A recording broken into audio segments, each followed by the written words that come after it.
Bismillahirrahmanirrahim. Assalamualaikum warahmatullahi wabarakatuh.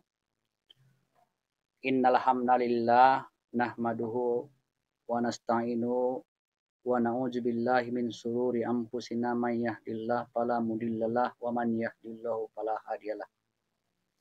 Kita tidak bosan-bosannya mengucapkan puji dan syukur kehadirat Allah Subhanahu wa taala yang memberikan kepada kita nikmat kesehatan, kelapangan waktu sehingga kita bisa melanjutkan proses belajar mengajar kita. Selawat bering salam kita sanjungkan ke ruh Nabi besar Nabi Muhammad sallallahu alaihi wasallam dengan lapas Allahumma sholli ala Muhammad wa ala ali Muhammad. Mudah-mudahan kita mendapatkan sapaannya mulai daripada dunia ini sampai dengan akhirat nantinya. Anak kami yang kami sayangi, kita lanjutkan materi kita tentang iman kepada Allah untuk kelas 10 SMK Taruna Padang Sedempuan. Kelas 10 semua jurusan SMK Taruna Padang Sedempuan. Baik anak kami, iman kepada Allah. Tujuan pembelajaran kita di mana nanti setelah selesai proses belajar kita dapat mengetahui yang pertama pengertian iman kepada Allah. Jadi nanti setelah selesai proses belajar kita atau anak kami mengetahui tentang pengertian iman kepada Allah. Yang kedua, dalil tentang perintah beriman kepada Allah. Jadi ayat Al-Quran tentang perintah beriman kepada Allah. Selanjutnya mengetahui sifat-sifat Allah. Yang keempat, mengetahui nama-nama Allah atau Asmaul Husna. Dan yang terakhir adalah mengetahui mukjizat yang diberikan Allah kepada Nabi dan Rasul. Jadi yang pertama, tujuan pembelajaran kita yang pertama adalah pengertian iman. Iman menurut bahasa ialah percaya atau membenarkan. Iman artinya menurut bahasa adalah percaya atau membenarkan. Sedangkan menurut istilahnya, iman artinya membenarkan dengan hati, mengucapkan dengan lisan, dan mengamalkan dengan perbuatan. Jadi dalam hal pengertian iman menurut istilah adalah membenarkan dengan hati, mengucapkan dengan lisan, dan mengamalkan dengan perbuatan atau af'al. Af'al artinya amalan atau perbuatan. Sedangkan pengertian kepada Allah meyakini yang sesungguhnya bahwa Allah itu esa. Meyakini dengan sesungguhnya bahwa Allah itu ada. Benar-benar kita meyakini bahwa Allah itu esa. Tidak beranak dan tidak diperanakan. Lam yalidi walam yulad. Jadi kita percaya dan yakin bahwa Allah itu esa. Sedangkan pengertian iman kepada Allah menurut istilah meyakini dengan akal dan wujud dan kebenarannya sebagai pencipta, pemelihara, menguasai, mematikan segala yang ada di alam semesta ini. Jadi dalam hal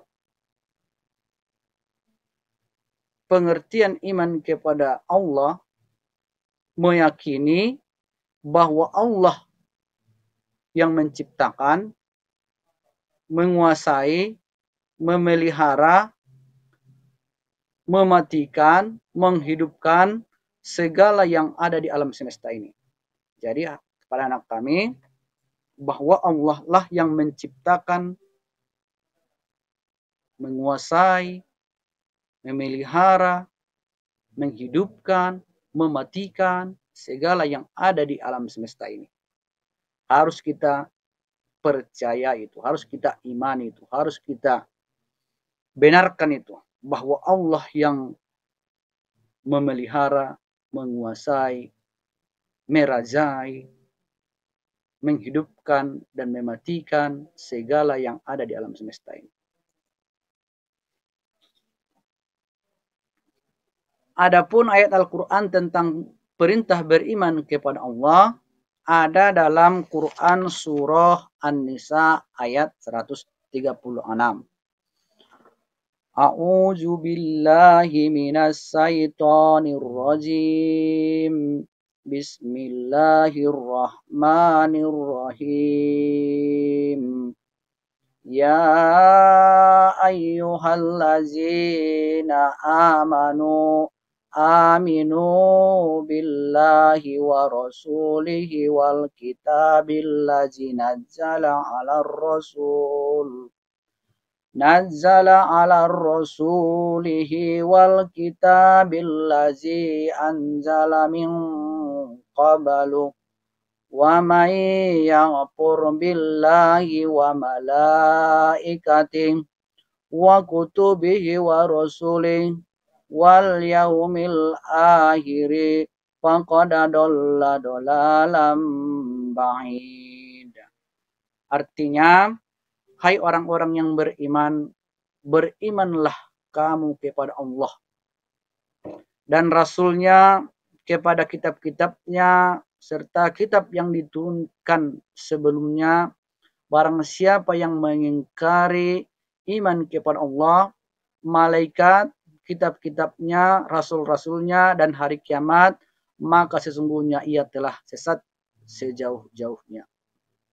Jadi anak kami, sebagai dalil atau hujjah tentang perintah beriman kepada Allah, ada dalam Quran surah An-Nisa ayat 136 dan juga ada dalam surah Al-Baqarah ayat 177 dan masih banyak lagi, di mana dalam Al-Quran surah An-Nisa ayat 136 ini kita diperintahkan agar kita percaya, beriman kepada Allah. Jadi salah satu kebaikan seorang muslim itu yang pertama adalah harus beriman kepada Allah. Jadi kita pun sebagai umat Islam, umat Nabi besar Nabi Muhammad sallallahu alaihi wasallam, haruslah kita beriman, membenarkan adanya Allah Subhanahu wa taala yang menciptakan, menguasai, menghidupkan, mematikan segala yang ada di alam semesta ini. Jadi itulah dalam hal perintah beriman kepada Allah. Selanjutnya adalah untuk menambah keimanan kita kepada Allah Subhanahu wa taala harus mengetahui sifat-sifat Allah.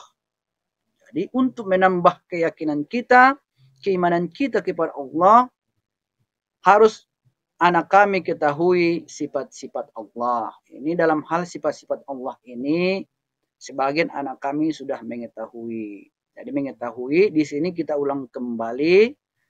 Adapun sifat-sifat Allah itu yang pertama adalah wujud, ya. Wujud artinya ada, ya, bahwa Allah itu ada. Sedangkan mustahilnya adalah tidak tiada. Mustahil Allah itu tidak tiada. Ya. Mustahil Allah itu tiada. Jadi Allah itu ada, wujud. Yang kedua kidam. Kidam artinya terdahulu. Jadi Allah itu terdahulu. Sebagai Sebagai dalilnya, Allah itu ada. Bismillahirrahmanirrahim. Huwallazi khalaqas samawati wal arda bil haqq wa yauma yaqulu kun fayakun quluhul haqq walahul mulk yaumal yanfahu fisur alimul ghaibi was sahadati wa huwal hakimul khabir. Dialah Allah yang menciptakan langit dan bumi dengan hak. Dan benarkanlah perkataannya tatkala dia berkata, jadilah, lalu terjadilah. Dan di tangannya lah segala kekuasaan di waktu sangkakala tertiup. Dia mengetahui yang gaib dan yang nyata. Dia maha bijaksana lagi maha mengetahui. Sedangkan ayat Al-Quran tentang kidam atau terdahulu, huwal awalu wal akhiru wal zahiru wal batinu wa huwa bikulli syai'in alim. Dialah Allah yang awal dan yang akhir, yang zahir dan yang batil. Dia maha mengetahui segala sesuatu. Bako artinya kekal. Jadi dalam hal Allah itu kekal. Mustahil dia fana. Fana artinya binasa. Jadi Allah itu kekal. Dalilnya adalah Bismillahirrahmanirrahim. Wa yabqa wajhu rabbika dzul jalali wal ikram. Dan yang tetap kekal hanyalah zat Tuhanmu yang maha mempunyai kebesaran dan kemuliaan. Jadi anak kami, dalam hal sifat-sifat Allah harus kita ketahui. Selanjutnya adalah muhalafatuhul hawadis. Muhalafatuhul hawadis berbeda dengan segala yang baharu. Jadi Allah itu tidak ada persamaan. Berlainan dengan makhluknya, dengan ciptaannya. Selanjutnya qiyamu binafsi. Qiyamu binafsi berdiri dengan sendirinya. Allah itu adalah tidak pernah meminta pertolongan kepada makhluknya. Allah itu berdiri dengan sendirinya. Baik dalam hal menciptakan, mematikan, dan lain-lain. Tidak pernah meminta pertolongan kepada makhluknya. Innama amruhu ija aroda sayan ayyakula lahu kun fayakun. Ya, kami itu dalam hal qiyamu binafsi, dalam hal menciptakan langit dan bumi, Allah yang menciptakan.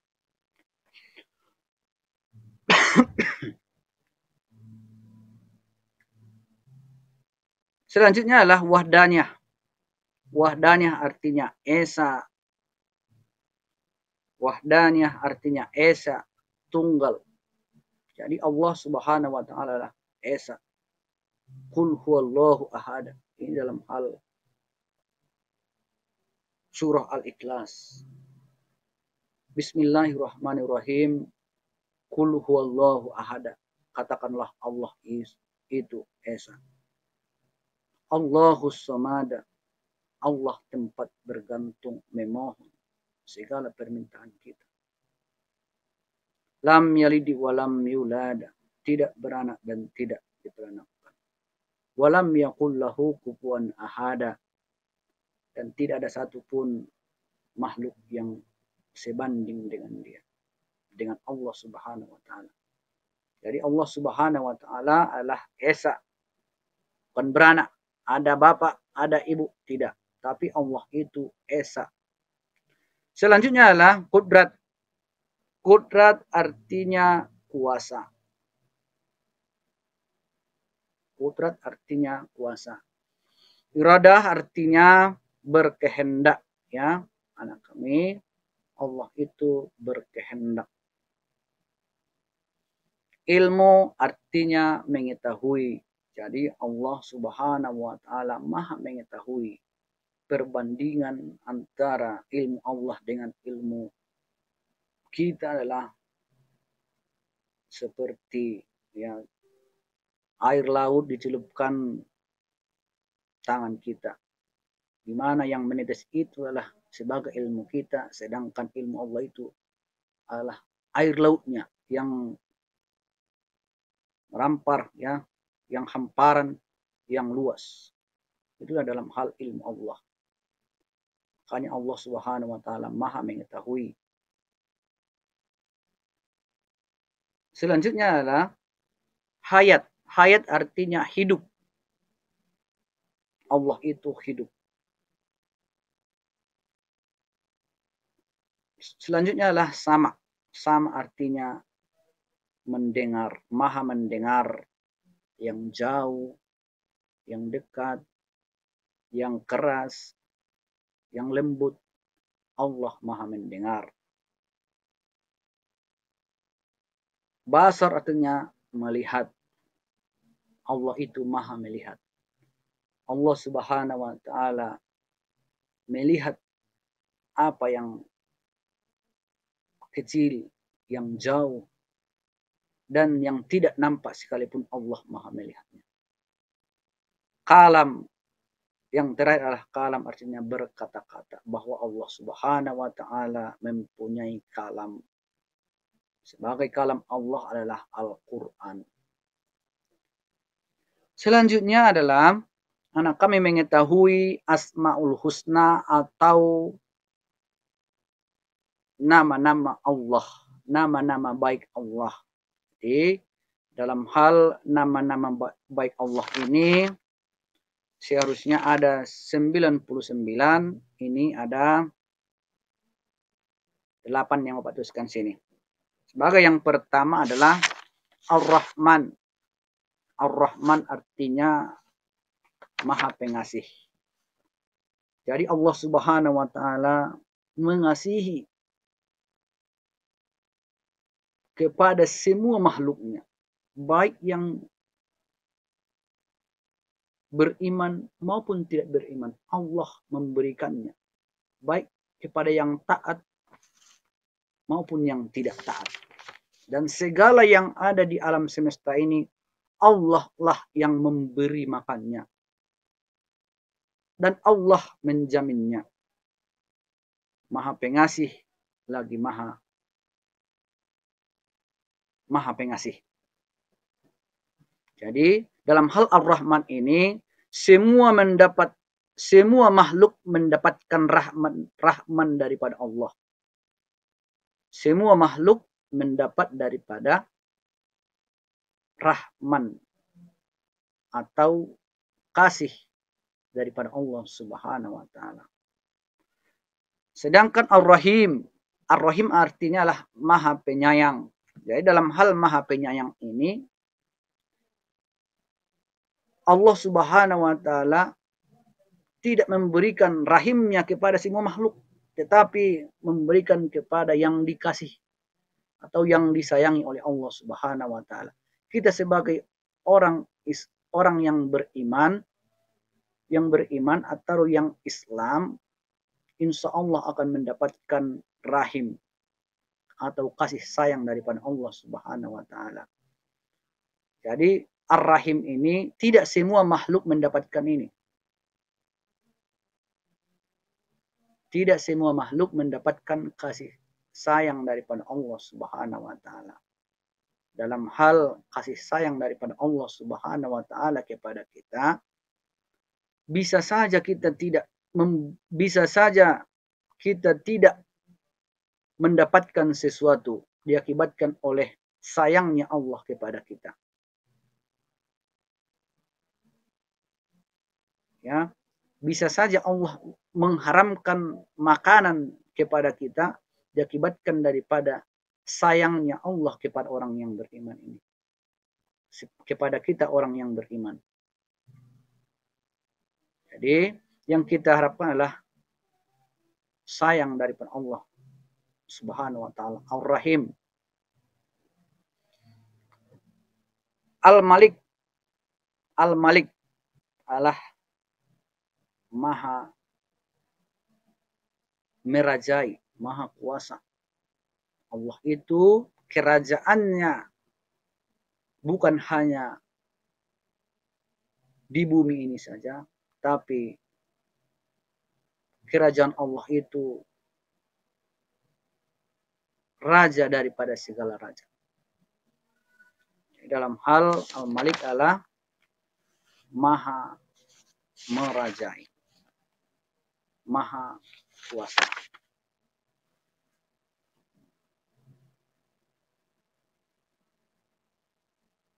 Selanjutnya adalah Assalam, maha memberi keselamatan. Jadi dalam hal Allah Subhanahu wa taala maha memberi selamat kepada kita.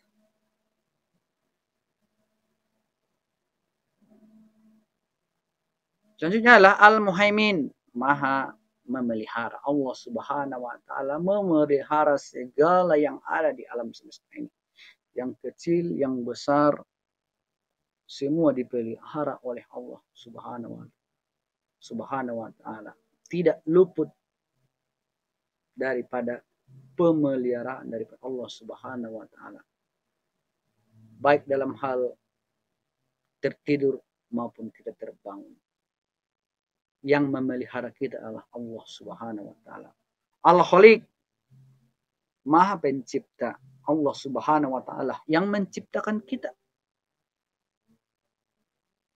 Itulah dalam hal Al-Khaliq. Al-Latif, maha lembut. Allah mengetahui segala yang ada di dalam hati kita. Anak kami, itulah sebagai Asmaul Husna yang Bapak sebutkan di sini. Mudah-mudahan anak kami bisa membacanya di dalam buku pelajaran kita. Dalam hal Asmaul Husna ini ada di buku pelajaran kita yang telah Bapak bagikan kepada anak kami. Selanjutnya untuk menambah keimanan kita kepada Allah Subhanahu wa taala adalah dengan mengetahui nama nabi dan mukjizatnya. Adapun mukjizat itu adalah kelebihan yang diberikan Allah kepada nabi atau rasul yang bukan sembarangan. Seperti Nabi Yunus, ya, Nabi Yunus, di mana kita sudah ketahui Nabi Yunus selamat walaupun sudah dimakan ikan paus, ikan yang besar. Dan atas izin Allah Subhanahu wa taala, Nabi Yunus hidup di dalam perut ikan paus. Itu buktinya bahwa Allah Subhanahu wa taala memelihara ciptaannya, memelihara Nabi Yunus walaupun sudah ada di perut ikan paus. Dengan izin Allah, Nabi Yunus selamat. Tapi coba dengan kita sebagai manusia biasa, kita tentu akan mati. Dan anak kami jangan mencoba. Karena Nabi Yunus adalah atas izin Allah. Anak kami jangan mencoba dengan menyerahkan diri atau melompat ke laut supaya dimakan ikan paus. Kita akan mati. Tapi dengan Nabi Yunus selamat dari atau di dalam perut di dalam perut ikan paus. Selanjutnya adalah Nabi Ibrahim. Nabi Ibrahim selamat dari kobaran api, tahan dibakar. Ya, betapa panasnya api dan boleh kita praktekkan di rumah atau anak kami sendiri. 1 menit kita tidak tahan di dalam api. Tapi atas izin Allah Subhanahu wa taala, Nabi Ibrahim selamat. Dalam Al-Qur'an, qul yana rukuna bardangna wa salamatan Ibrahim. Itu dalam Al-Qur'an, di mana langsung direkomendasikan Allah dalam Al-Qur'an, ayat Al-Qur'an, di mana tadi Allah menyelamatkan Nabi Ibrahim dari kobaran api. Selanjutnya adalah Nabi Yusuf. Nabi Yusuf mukjizatnya adalah mampu menafsirkan mimpi. Mampu menafsirkan mimpi. Belum terjadi lagi, dia sudah mengetahui dan diberikan Allah Subhanahu wa taala. Atas izin Allah Subhanahu wa taala, dia mengetahui daripada mimpi daripada raja. Mimpi raja. Di mana mimpi itu sapi yang gemuk dan sapi yang kurus. 7 sapi yang gemuk dan 7 sapi yang kurus. Dalam hal itu Yusuf menafsirkan 7 tahun berturut-turut mengalami kemarau yang panjang. Maka akan dipersiapkan 7 tahun, dipersiapkan bekal selama 7 tahun, selama masa paceklik atau masa kemarau yang panjang. Itulah dalam hal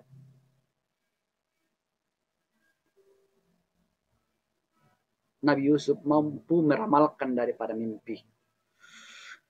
Selanjutnya adalah Nabi Muhammad sallallahu alaihi wasallam. Nabi Muhammad sallallahu alaihi wasallam, mukjizat terbesarnya yang diterimanya adalah Al-Qur'an. Kitab suci Al-Qur'an, kitab suci umat Islam. Allah Subhanahu wa taala menurunkan Al-Qur'an kepada Nabi Muhammad sallallahu alaihi wasallam dengan perantaraan malaikat Jibril. Jadi sebenarnya masih banyak lagi mukjizat yang diterima oleh Nabi Muhammad sallallahu alaihi wasallam, seperti bisa membelah bulan, tangannya memancarkan air. Tapi di sini Bapak sebutkan mukjizat yang terbesar yang diterima oleh Nabi Muhammad sallallahu alaihi wasallam adalah Al-Qur'an.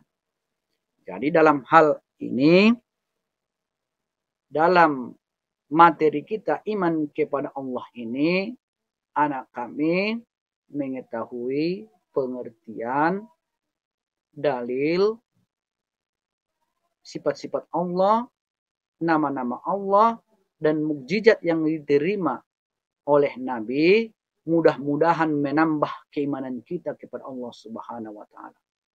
Bertambah yakin, membenarkan kita bahwa Allah itu adalah ada. Jadi dalam hal ini materi kita pada pertemuan ini kita cukupkan. Bapak menyadari masih banyak lagi kurang dan janggalnya dalam hal materi ini. Bapak minta supaya mempelajari kembali atau bertanya kepada Bapak nanti di waktu kita setelah normal belajar di dalam kelas. Sekali lagi, Bapak menyadari masih banyak kekurangan, kejanggalan dalam hal materi kita ini. Untuk itu, Bapak mohon maaf. Wabillahi taufiq wal hidayah. Assalamualaikum warahmatullahi wabarakatuh.